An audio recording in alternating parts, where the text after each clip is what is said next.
बिस्मिल्लाहिर्रहमानिर्रहीम अस्सलाम वालेकुम एवरीवन। तो कैसे हैं आप सब। गर्मियों का मौसम है, बच्चों का नाश्ता करने को बिल्कुल दिल नहीं करता। बाज़ार में तरह तरह के मैंगोज़ आए हुए हैं और बच्चा 2 साल का हो, 10 साल का हो, 20 साल का हो या 22 साल का हो, उसको आप ठंडा ठंडा मैंगो शेक दे दें या कोई भी शेक दे दें, बच्चे का चेहरा जैसे खिल सा जाएगा। तो ऐसे जुनैद के साथ भी कुछ मामला होता है, तो जुनैद को भी भूख नहीं लगती है। तो शायद गर्मी की वजह, कसूर किसी का भी नहीं है। गर्मी बहुत ज़्यादा पड़ रही है हर जगह पे, जहाँ तुरबेले में भी यही हालात है, गर्मी बहुत पड़ रही है। तो शेक ऐसी चीज़ है, ठंडा ठंडा शेक अच्छा लगता है। और फिर मैंगो का शेक तो माशाल्लाह से वैसे ही सबका फेवरेट होता है। तो बच्चों को शेक घर बना के दिया करें। बाज़ार के शेक एक तो महंगे पड़ते हैं, दूसरे वो तसल्ली वाले भी नहीं होते। देखिए अब ये जो आम है ऊपर से कितना अच्छा लग रहा था, लेकिन अंदर से थोड़ा सा सॉफ्ट निकला है। जो अच्छा था वो मैंने उसका फल निकाल लिया, बाकी जो नहीं अच्छा था वो मैंने साइड पे कर लिया है।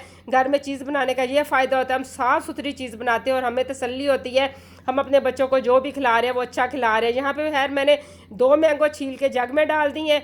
और आजकल मैंगो बहुत ज़्यादा मीठे वाले आ रहे हैं, तो चीनी का कम इस्तेमाल किया करें। यहाँ पे मैंने 2 टेबल स्पून चीनी के ले लिए हैं। आप अपने जैसे टेस्ट के हिसाब से कम ज़्यादा कर लिया करें। रेगुलर जो मिल्क आता है हमारे घर में यही वाला मैं यूज़ करती हूँ। फ्रेश मिल्क कोशिश करें यूज़ किया करें।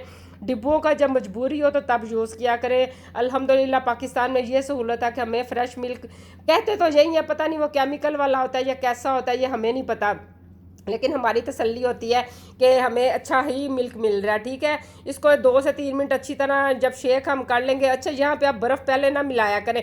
अक्सर ये जो मेरी बहनें गलती करती हैं, साथ ही बर्फ़ डाल देती हैं, तो बर्फ़ बाद में डाला करें। चीनी अच्छी तरह मेल्ट हो जाती है जब ये शेक हो जाए अच्छी तरह, उसके बाद आप हस्बे ज़रूरत जो बर्फ़ है उसमें इस क्यूब्स वाली वो शामिल कर दिया करें।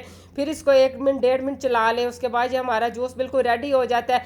और यकीन माने ये बाज़ार से 100 गुना बेहतर होता है, साफ़ सुथरा होता है और सस्ता भी बहुत पड़ता है। घर में दूध तो घर में होता ही होता है, चीनी भी होती है, और सिर्फ आपको बाज़ार से आम ही लाने पड़ते हैं। और माशाल्लाह से यहाँ पे 4 गिलास ये जो शेक किया वो रेडी हो चुके हैं। और ये तकरीबन 3 पाव के करीब मैंने इसमें दूध डाला है, 2 आम डाले हैं। फैमिली के हिसाब से आप चीज़ों को कम ज़्यादा कर लिया करें। मैं अपनी फैमिली के हिसाब से आपको चीज़ें बताती हूँ।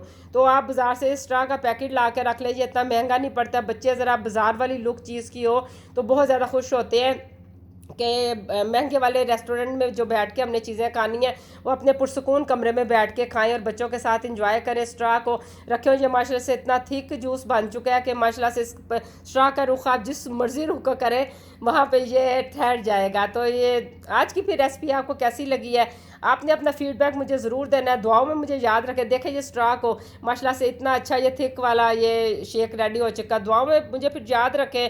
अल्लाह हाफिज़।